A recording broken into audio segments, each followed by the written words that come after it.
You are listening to the Push Media Podcast Network.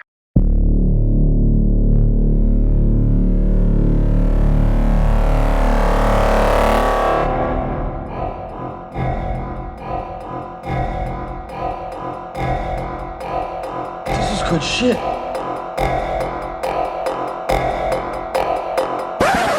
If you've ever seen the video that was in black and white, shot over Zoom, I imagine, where Stanley Tucci apologized for slavery, I would like to add my version of that. I would like to begin with a national address, and by that I mean literally not a national address, where I basically come forward and say that I myself have been guilty of the social moray of using words that have become unfashionable. Which is something, if you want to be a participating and polite, upstanding citizen in good society, you should keep up with the times. And what that means a lot of times, pun intended, I guess if that was a pun, is that you understand that words become unfashionable. As time goes on and we learn that words are somehow more than words, they are spells, I guess, that cast a certain auditory disillusionment over one another that we think will incite violence physically. As science becomes much clearer on that, we have to understand that we need to stop using certain words. I'm guilty of using some of these words too, but as it goes on and you want to be a nice guy, you have to simply stop using I get it. You want to be a nice guy, there are some words you just have to stop using. Like one of the most important words I think we should stop using in our vocabulary that used to mean something like was just really stupid. Like if your friend was doing something that just seemed like they didn't have a brain for a second. Like if your friend was so incomprehensibly stupid that if your friend just seemed so dumb, like he backed himself into a corner and was willing to threaten nuclear attacks on the rest of the goddamn world, you would say, "Hey friend, stop being so Russian." I'm sorry, I know, I just used the R word. I didn't mean to. It was an accident. It was a slip of the tongue, if you will. But for the sake, almost in an instructional sense, like we're reading something from a John Steinbeck novel in middle school and people are awkwardly dancing around the word you're not supposed to say.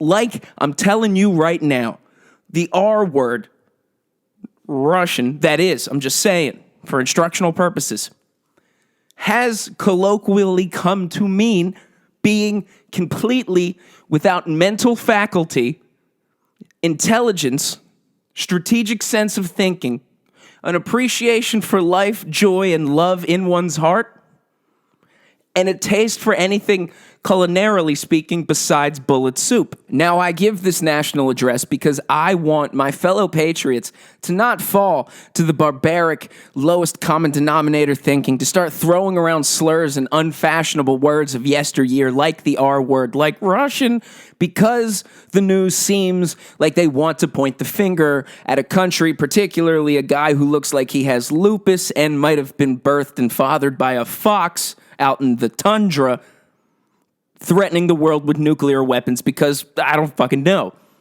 And if you haven't been following, or if you're like most people, you've tried to follow and the news just kind of stopped following, and at this point you don't know who's telling the truth, so you just stop.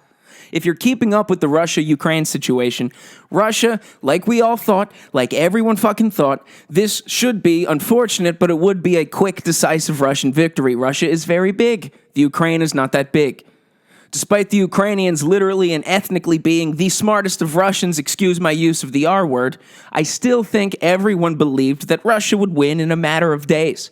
However, Russia proved themselves again, excuse me, I used the slur once more. Russia, again, do you see how difficult it is to separate the art from the artist? But for the sake of this episode, allow me to use the R word, and the R word means Russian.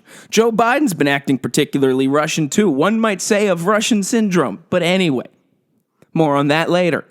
Keeping with the Ukrainian and Russian slur word war, Russia decided to fight in a particularly Russian syndrome way by riding in the one road that existed into the Ukraine with all of their military might, just letting everyone know when they're going to come on the same road and allowing them to be picked off and blown up because the Ukrainians are not that Russian.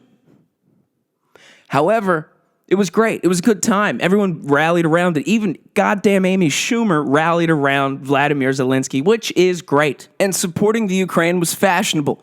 Everyone put the flag on their Instagram. It was something that we all could rally it behind. You know, a real clear bad guy, a real clear Russian, and then the good guys, the Ukraine.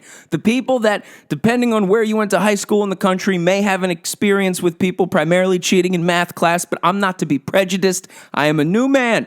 Assalamu alaikum alhamdu Allah. Not to alarm the FBI or the CIA, but we keep going. So, Russia, Ukraine, something happens and everyone's believing it, but then all of a sudden, gas prices go up, up, up. Not for any particular reason related to that war, but somehow everyone was tricked into thinking this is tied to that. Even though really Russia is the supplier of most natural gas to Europe, which doesn't really have anything to do at goddamn all with the oil prices here at the gas pump in America, but somehow we all fell for that, despite the actual barrel price of oil not fluctuating. Read some shit. But anyway, now this has just kind of dragged on too long. We've gone into 2-3 seasons. God damn it might almost be a year. So Russia, because they're Russian, because they don't know how to strategically put a plan together, and they are incapable of having a brain that would be useful for anything other than defeating oneself. Vladimir Putin has essentially said, I'm going to take my ball and go home, and if we can't, finish this fight, I'm just going to hit the fucking nuke button and launch everybody. So, I have one more plan where I'm going to send in about 300,000 more troops, and if we are to just, understand math still, 300,000, even if they're Russian, excuse my use of the R word, is still a lot of people. So those aren't great odds for the Ukrainians that we cared about on Instagram several months ago, people. And if the 300 you Russians, again, I'm so sorry I used the word, if those 300,000 Russian troops can't get the job done, and Russia, it seems like if you've been following the fucking news, have been murdering Ukrainian families in a fucking black magic death forest for the love of Christ in heaven. That's not really being reported about. Joe Biden addressed the fucking UN where you thought he would talk about the slaughtering of families in the black magic death forest by the fucking Russians. But instead he talked about the women of Iran. For the love of God, thank goodness, assalamu alaikum. So this Russian war with the Ukraine that we thought would be over right away, but's dragged on too long, has now devolved into the Russians proving that they are hardly human at this point, and murdering families in the woods, after putting them on fucking trains, which after we've discussed is never fucking good. It is never a good sign when people are put on trains. Name one fucking time countries have gone to another country, put people on a train, and the people on that train went to a place where they thought, thank God I got to be taken here on a train. Fuck face.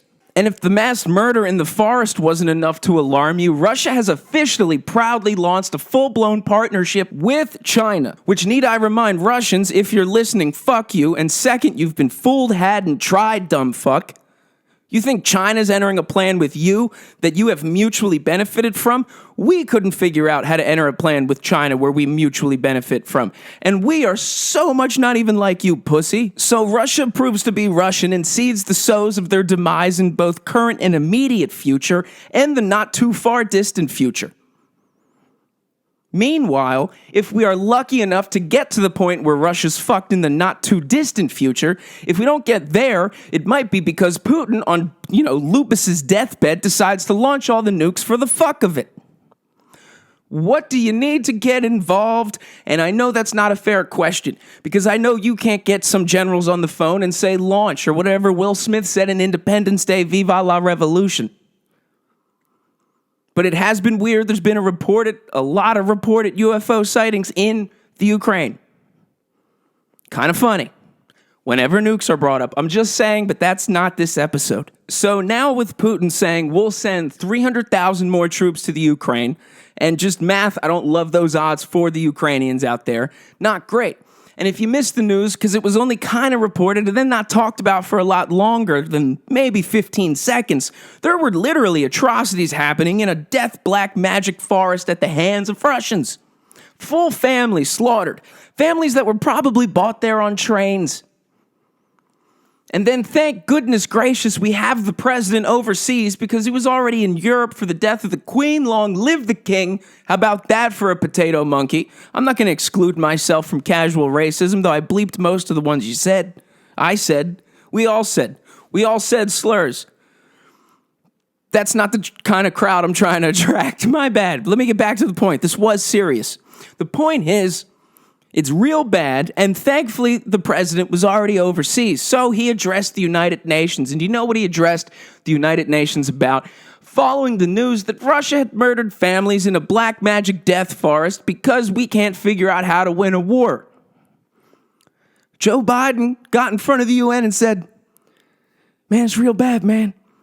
We stand with the brave women of Iran, man. What the fuck? What the fuck? What the fuck are you talking about, old man? Why are we talking about Iran? Why are we talking about the women of Iran?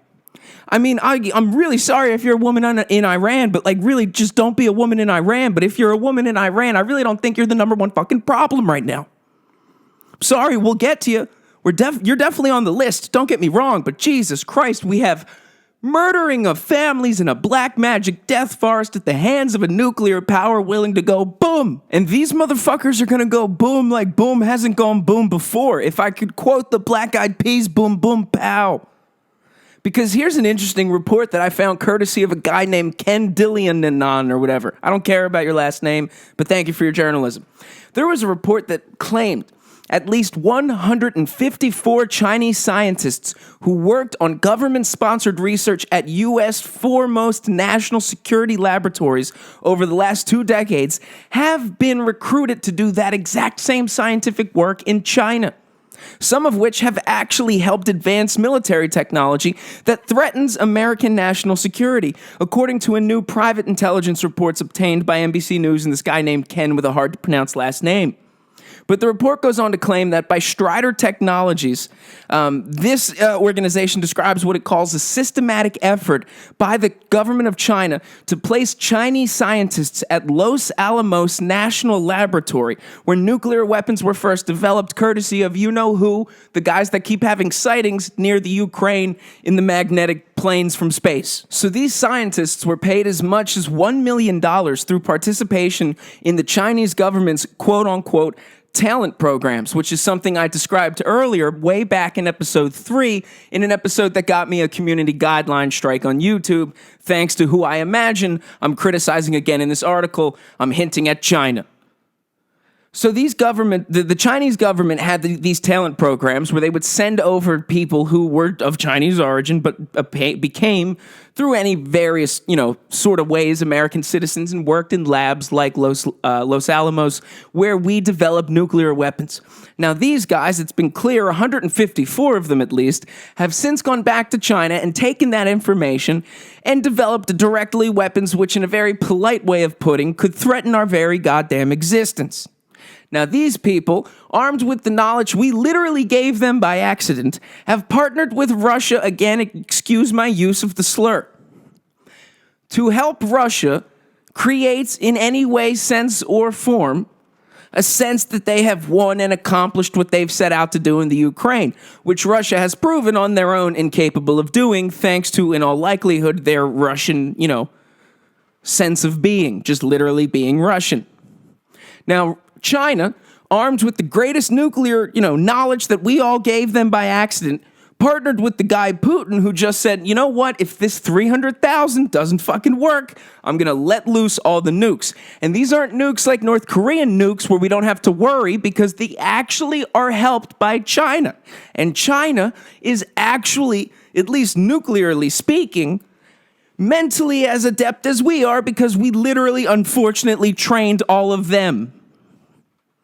Courtesy of this guy named Kent. Thanks for making my day a little more relaxing over at NBC News. And if you are stupid enough, or dare I say Russian enough to try and follow any of this bad news, you're probably, 1, a little concerned, but 2, probably having a hard time following it. If you turn on any of the news, all you see is more Trump stuff. More news about the guy who's not even president anymore. Like the attorney general in New York suing him and his family, some civil suit for fraud or whatever, despite they're not actually being victims of fraud somehow, somewhere. Him and his family are guilty of a lot of stuff, but there aren't actually victims to point to.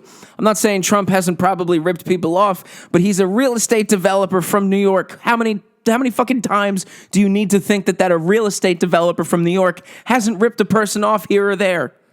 Whoop-de-doo. Guy's not even president. Can we talk about Russia murdering families in a black magic death forest? Can we talk about China? The fact that they had 154 of their brightest minds somehow supplanted here in America to work in laboratories like Los Alamos where we develop nuclear weapons side by side with aliens? Can we talk about how 154 of those scientists then went back to China, and China recently announces, hey, world, we're going to partner with Russia. And then Russia's like, thank goodness, because if this 300,000 troops that we're sending into the Ukraine to help assist the cleanup and eventual continual slaughter of families in forests, if that doesn't work, we'll just launch all the nukes anyway for the fuck of it. And we actually have to worry because those nukes will really go boom, because unlike North Korea, these nukes were actually built by Chinese scientists who studied side by side with American scientists and aliens here in America. Then thankfully our president, who was already overseas, so he had the chance to, address the United Nations because the rest of Europe was mourning the loss of the Queen. He got the chance to address the United Nations and talked about the women of Iran, and the White House took a meeting with the Saudi Arabian Gulf tour or whatever, and the news talked about Donald Trump defrauding somebody for money because he tweeted mean things. I don't know, there's a line, there's a poem, there's a quote, there's something here that just feels so perfect, that's so palpable. There is just a beautiful line that exists somewhere to wrap up the feeling that we are watching in real time the absolute slowest train wreck ever. In like some weird, whatever that movie Christopher Nolan made that was incredibly confusing. Tenet, like in the beginning where the guy's on the train track just watching the train coming, but it's so slow. That is where we are, just watching it slowly, ever so challengingly, laboringly hurtle towards our goddamn face. And only in this hypothetical scenario, I'm not someone who says scenario, I don't know why I said that there. There are actually onlookers watching this train hurtle towards our face in slow motion. But instead of helping, instead of moving our bodies, instead of telling the train to stop, all they want to do is tell us about whatever Trump did, or whatever the women of Iran aren't allowed to drive.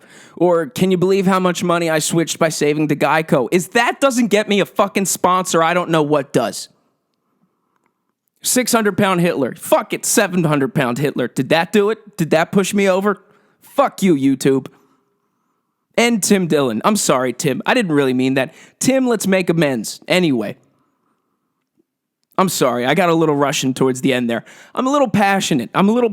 Today because there's people murdering people in forests. There's threats of nuclear war. There's threats of nuclear weapons being used. Nuclear weapons that were developed by literally our greatest minds. Literally. Former President Trump, and I'm not kidding, said that a president can declassify anything just by thinking about it. And while that is an astonishingly stupid, arguably almost Russian thing to say, that's very funny. But the fact that that's all the TV and the networks and the media outlets are talking about is, can you believe the guy who's not president said this remarkably a dumb Russian thing to say? Is not good, is not a very comforting, relaxing, assuring bit of news. It doesn't make you think someone has it handled. It doesn't make you think people who, maybe used to be the Secretary of War, what's the term? Secretary of State, there it is, I'm sorry. Again, I'm passionate. John Kerry, former Secretary of State John Kerry, who was at the United Nations meeting where President Biden, following the news that Russia had committed war crimes, talked about the women of Iran. Former Secretary of State Kerry was caught on TV with his hand in his head, clearly not fucking paying attention. So we have Russia, who's been an enemy since goddamn Patton said they would be, and then we killed him in a single car crash. Literally committing what we now know to literally be on television, and I'm using literally a lot, I know, but at least I'm literally using it correctly. Slaughtering families in forests. And the people in our government who really should be paying attention, like former secretaries of state, were caught on television snoozing.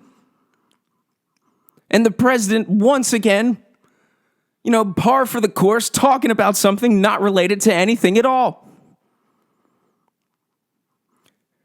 Again, a lot to be concerned about. I hate to be, a negative Nancy. I hate to be the Cassandra. I hate to give you the bad news. But unfortunately, it seems like there are nuclear weapons getting pointed somewhere, probably near where you stay, motherfucker. So if I may quote Project Pat, if you ain't from around here, get the fuck from around here. And write your local congressman or something. I don't know at this point. I really don't know who you do. I don't know what you do when you figure out what's wrong as a person, when all of a sudden something clicks and you're like, wow, this is a problem. And it takes various levels of intelligence. Some people get it a little earlier than a threat of imminent nuclear war. Some people don't. But regardless, we're here now. I don't know what you do when you figure it out. I don't know who you alert because the people in government we elected for the job weren't even paying attention. Looking at you, John Kerry, and you met with the fucking aliens before. At Los Alamos and Antarctica, fuck knows. It was still great when he ran against Bush and Kerry said he served in the military and Bush was like, no, you didn't. That's still hilarious to me. But what's not hilarious is nuclear weapons. What's not hilarious is horrible Black Death magic happening in the forest at the hands of the Russian people. And Russia literally is the R word. Again, I'm so sorry for using it most of this episode. A lot of words become unfashionable. You have to just drop them when society says it's not polite. But when they're the enemy, you have to use the R word and say, hey, when your friend is acting real stupid, when he's being real Russian, when he's acting like he has Russian syndrome, you have to just fight your urge to use the R word.